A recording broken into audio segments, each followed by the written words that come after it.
Well, the votes are in. The Clark County Teachers Union has voted to strike in the coming school year if they don't get a promised raise, among other issues.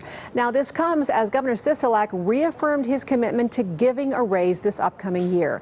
Politics Now co-host Patrick Walker spoke with the governor today and joins us now with more on what he had to say.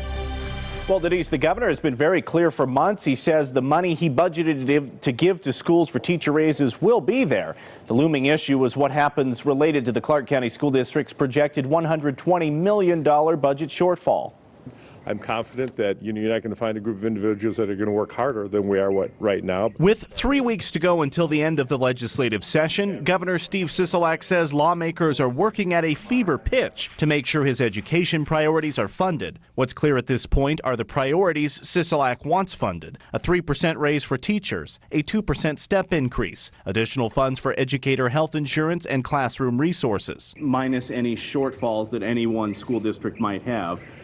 Is the money there for the raises? Well, you've accounted for it? The money was there for, what we planned for our education budget and the 3% raises. What's not so clear is additional funding to address the Clark County School District's projected $120 million shortfall next year. Clark County Education Association Executive Director John Velardita says his members voted to strike in August if the district doesn't receive enough money to fulfill the governor's promises. When the budget is passed by the legislature, the school district is either going to have that money to do both or they're not.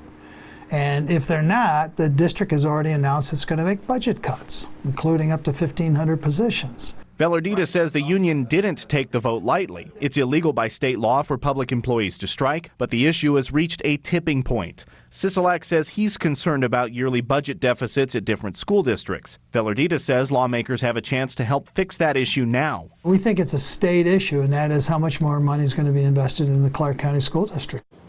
Well, this afternoon, CCSD released the following statement related to school funding directly from the superintendent. Quote, "We agree with the governor. There is a structural problem with the way we fund K-12 education that has caused ongoing deficits. Nevada is one of 2 states in the nation that bases funding off of previous expenditures instead of what it actually costs to educate students," end quote. So what would a fix look like? We'll dig into that coming up at 6 o'clock. Brian, thank you.